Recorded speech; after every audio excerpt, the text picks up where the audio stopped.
The man's voice didn't match his appearance. It was clear, urgent, too focused to ignore. He came from the edge of the lot, one shoe untied hair sticking to his forehead in damp strands. "Ma'am, don't start the car. Your daughter-in-law was here last night?" I stared at him for a second too long. My fingers had already slipped the key into the ignition. That voice snapped something awake in me. I pulled the key out and stepped back. I opened the hood with practiced hands. What I found wasn't just odd, it was deliberate. A chemical smell hit first. Then I saw it, a crumpled rag, soaked in something foul, wedged near the battery, and a wire cleanly, surgically cut. I didn't scream. I took 3 photos. Called Dennis, the mechanic who serviced Bernard's truck for 20 years. Then I walked back inside, locked the door, and ordered a rideshare.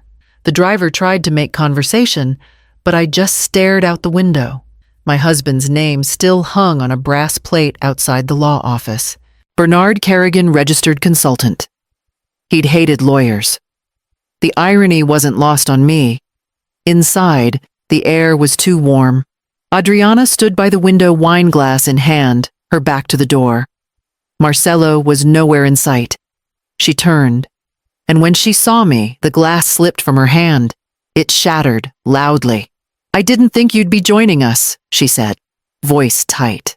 I didn't answer. I took a seat. German Solis cleared his throat, flipping through papers like nothing had happened. Adriana wiped her hands on a napkin that hadn't been meant for that purpose. There were only 3 chairs in the room, but I'd brought a 4th, my presence. And the woman across from me, who had chosen champagne for a will reading, was suddenly unsure where to sit. The lawyer began to read. I listened, but not for the words. I watched her instead, how her fingers tapped, how her eyes never met mine. I already knew what the papers would say. What mattered was what they didn't. German Solis blinked hard behind his glasses, then steadied his voice. "Shall we begin?" Adriana muttered something and stepped out, heels clicking across the tile. Her hands had trembled as she gripped the napkin, but her shoulders were still high back, still straight. I sat without asking. "I assume we're still reading the will." He nodded and began. Bernard had left Adriana 3 parcels of land outside Flagstaff, a series of cash accounts, and full control of his mineral royalties in Arizona. It was generous, excessive even. But I waited for the lake house, for the education fund he'd outlined over breakfast 3 months before he died, for the safe deposit box he made me promise to ask about if anything ever happened. None were mentioned. I kept my face still. Solis didn't look up once, not even when he said my name as one of the retained life interest holders. His tone was dry, like it had all been decided. When it ended, I stood. Adriana hadn't returned. I stepped into the hallway, and Marcelo appeared from a side room, like he'd been waiting. "Mom," he said softly, "don't make this more complicated than it needs to be." I didn't respond. "She's grieving too," he added.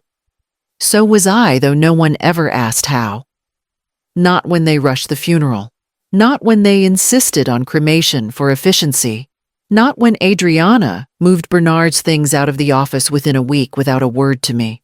Now they wanted me to sit, smile, and nod while they divided a legacy he and I built together. "I'm going home," I said. Marcelo hesitated, like he wanted to reach out but didn't. As I stepped outside, I turned back once. The door had closed behind me, but I saw Adriana through the glass. She was leaning against the wall, head down. Not in grief, not in guilt. She was listening, and when our eyes met, she straightened immediately. I didn't wave. I didn't nod. I walked to the corner, flagged a cab, and pulled out my phone to make a list. Adriana had been thorough, but Bernard had been cautious, and I knew where to start. I went back to the gas station just before noon. The same man sat on a crate near the dumpsters, sipping from a foam cup and humming to himself. He saw me before I reached him. Green Avalon. Right? He said, standing a little straighter. I knew you'd come back. I nodded. You said my daughter-in-law was here last night. What exactly did you see? He glanced around, nervous. I handed him a folded 20, and that loosened something. She pulled up in a black SUV. Real clean. She got out and looked around like she didn't want to be seen. Then she walked straight to your car. Opened it like it was hers. A guy followed her tall gloves, carried a bag like mechanics use. They didn't stay long. 10, maybe 15 minutes. Then she said something to him, and they left. Did you catch the license plate? He shook his head. Too dark. But I remember the sound. Something was leaking. Like when you overfill a gas can. I asked his name. They call me Flaco, he said. El Flaco. I nodded again. Would you be willing to write that down? He hesitated. Why would she sabotage a car like that? I didn't answer. I just pulled out another bill, gave him the address of a nearby motel, and told him to stay 2 nights under my name. I bought him lunch at the diner next door. He ordered a cheeseburger and didn't look back. That evening, Dennis came by and showed me what he found. The accelerant had pooled under the battery housing. It was enough to ignite the fuse once the engine heated. Not an explosion, he said, but a guaranteed fire. With the windows up, it would have filled the cabin in under a minute. I wrote it all down. Time, place, names, details.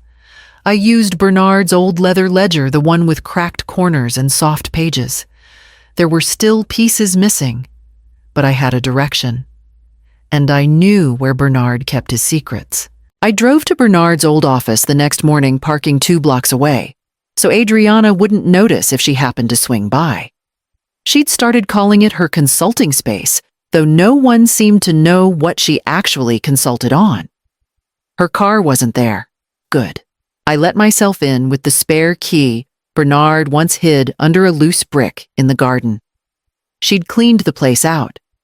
His framed certificates were gone. The leather chair he loved was replaced with a plastic swivel one. Only the old oak bookshelf remained pushed against the far wall like an afterthought. I walked toward it, tracing my fingers along the wood.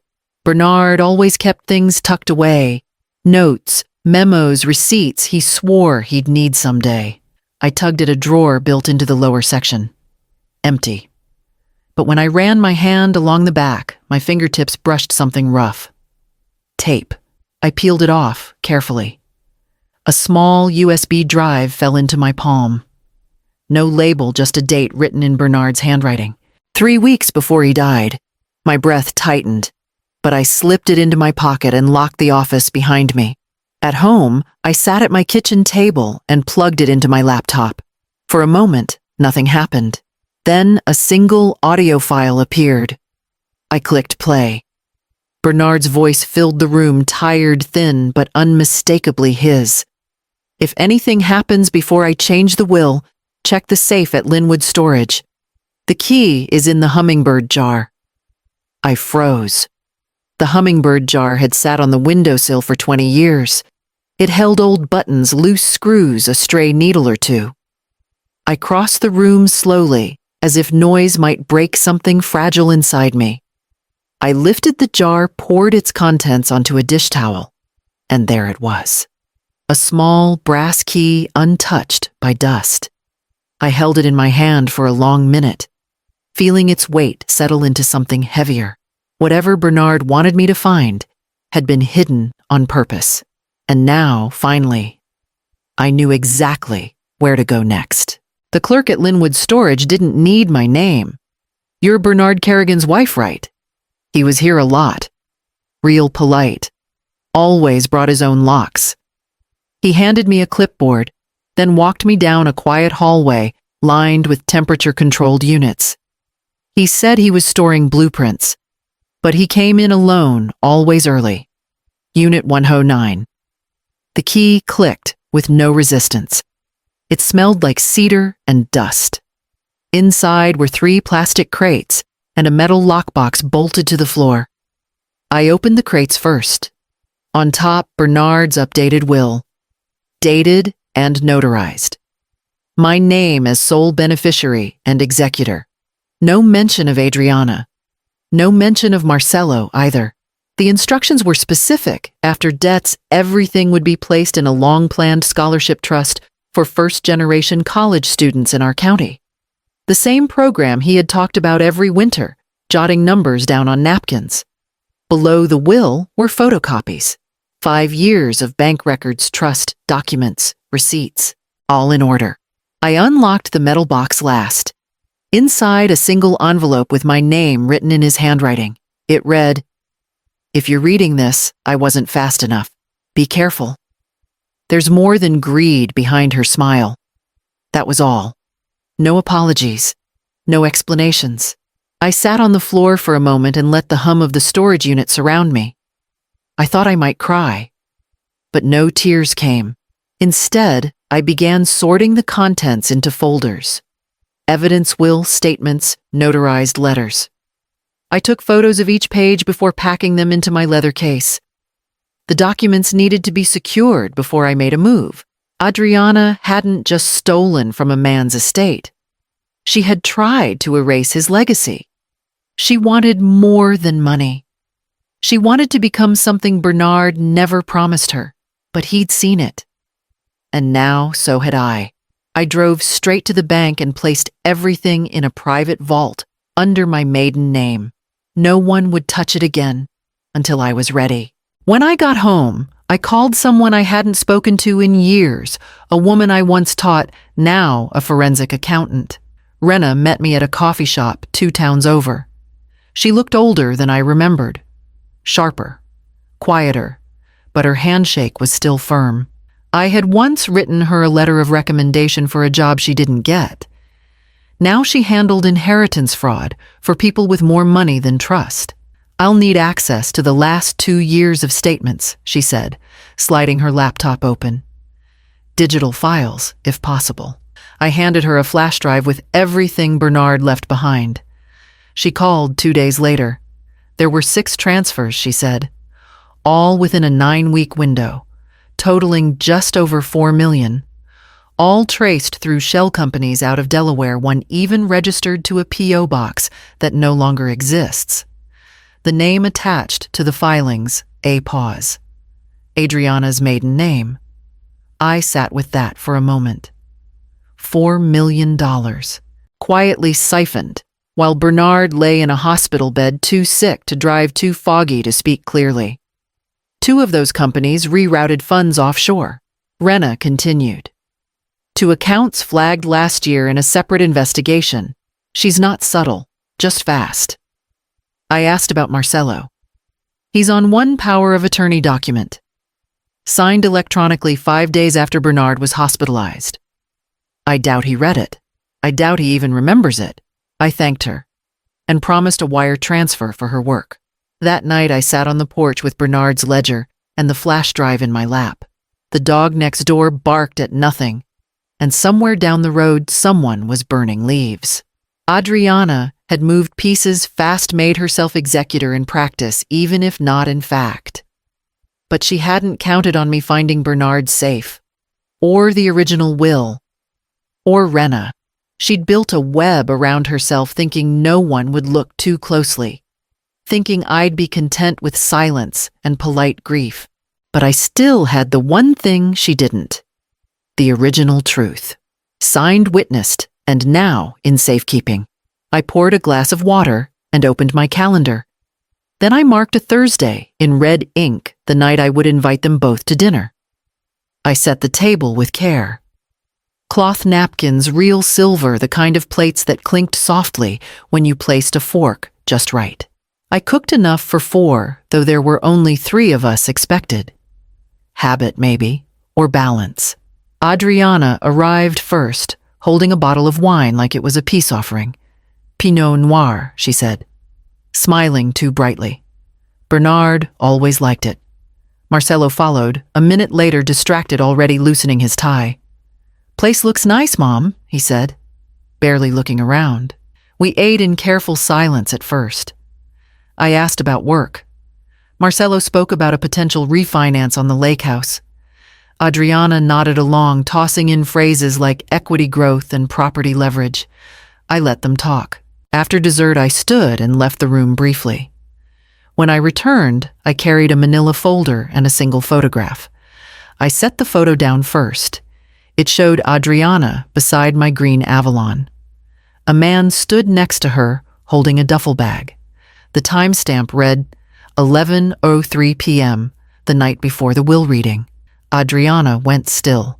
Her fingers twitched beside her wine glass. I placed the copy of Bernard's real will beside the photo. The table was quiet, except for the faint hum of the ceiling fan. Her voice when it came was low and sharp. "You broke into my office."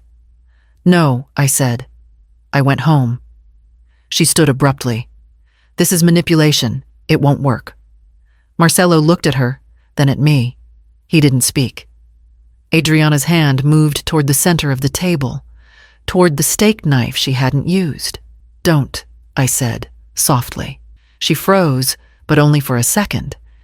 Then from the hallway, Raphael stepped into view. His badge wasn't visible, but his voice was steady. "That's enough." Adriana turned, startled. Her eyes flicked from him to me, then back again. I stayed seated. Marcelo leaned back, his expression hollow. Adriana didn't say another word. Raphael reached into his coat and pulled out a small recording device. He clicked it on and placed it gently next to the will. The police didn't rush.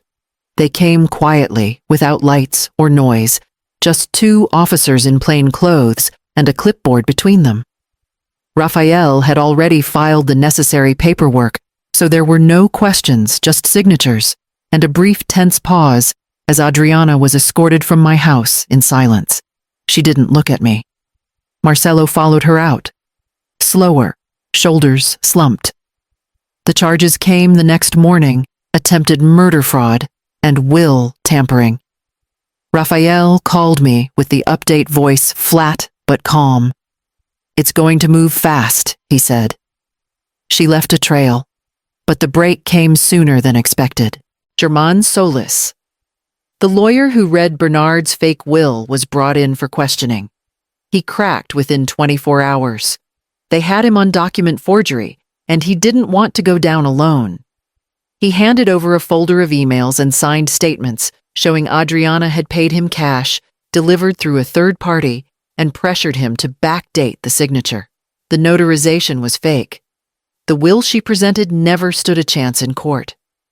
Adriana had already begun paperwork to sell the lake house, 2 parcels in Arizona, and a development lot we never even visited, all based on that forged document. Marcelo's name was on several forms. When asked, he said nothing. Not a denial, not a defense. Just silence. It took 6 days in holding before Adriana confessed. The wire in the car, the late-night visit, the shell companies, the staged cremation pushed through without pause. She listed them all like transactions stripped of emotion. I sat through every deposition. I took notes, made copies, built a file thicker than the will itself. When the court acknowledged Bernard's final testament, the one I had preserved, it was almost an afterthought. The damage had already been exposed. Rena sent me a message that night. "It's over," but I didn't respond right away. I went to the storage unit once more, just to see it, to be sure it had really been real, and when I left, I didn't lock the door behind me. I wouldn't need to come back. The courtroom was small, but it echoed when the sentences were read. 18 years for Adriana, 12 for Solis. No one applauded. The judge didn't glance at them after the final gavel fell. They were just names on a docket now. I stayed until the end, not for closure, but for the record. Afterward, I met with the probate judge in a smaller chamber. With Raphael's help and the evidence Bernard left behind, the forged will was officially nullified. Bernard's real testament, his scholarship fund, his legacy was reinstated. The papers were dry, the ink official. I signed without shaking. By fall, the first group of scholarship applications arrived. Students from our county, some from schools. Bernard once helped renovate, now writing essays about geology engineering and land restoration. It felt like breathing air after months of smoke. Marcelo didn't come to the hearing. He didn't call. He left town without a note forwarding his mail to an address in Oregon. I didn't chase him. There was nothing left to explain and nothing left to protect. I didn't keep his things. El Flaco showed up on my porch 2 weeks later with a paper bag of oranges and a nervous smile. "Heard you got some sort of program running," he said. Didn't want to assume, but I offered him coffee and a seat on the porch. 2 days later, he had a clean bed at the local shelter and part-time shelving work at the library's new outreach annex, funded through the estate. He didn't say much, but he never missed a shift. People called it grace. I called it repayment. I returned Bernard's office to its original shape-framed maps on the wall, his chair polished, and placed beneath the window he loved. I didn't move back in. I had plans elsewhere. Not big ones, not loud, but real. I opened the curtains every morning now. I kept the hummingbird jar still on the windowsill, though it held nothing but light, and I ordered a new brass plate for the mailbox. Not for Bernard, for me. The lake was quiet again, not the hollow quiet of absence, but something deeper settled, like the bottom had stopped shifting. I went early before the heat set in and installed a bench where Bernard used to sit when the mornings were still damp. The dock was worn, but I left it as it was. His initials were still carved near the edge. I ran my thumb over them once, then let it be. I didn't throw a ceremony. I brought 2 friends from the library, Lydia and Mr. Krantz, and we unpacked sandwiches wrapped in wax paper. No speeches. Just laughter in small bursts and the soft rustle of leaves. No one mentioned the trial or the estate. In my bag was the last letter Bernard ever wrote me. I hadn't opened it again since the day I found it, but I carried it with me like a stone I didn't mind bearing. That spring, the scholarship officially opened. The first recipient was a quiet girl named Sienna, born 3 towns over, who wanted to study environmental engineering. Her application letter had been handwritten, no typos, and her last sentence read, "I want to fix the places no one looks at anymore." I made sure she had everything she needed: tuition, books, housing. I didn't tell her how the fund came to be. She didn't ask, but when I shook her hand at the registrar's office, I saw something in her eyes that felt like a future untangled. Back at the lake, the air warmed as the sun lifted. Lydia pointed out a pair of loons drifting near the far shore.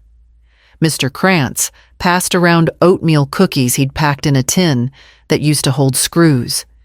Then just before we stood to leave, a white butterfly floated down and landed on the back of my hand. I didn't move.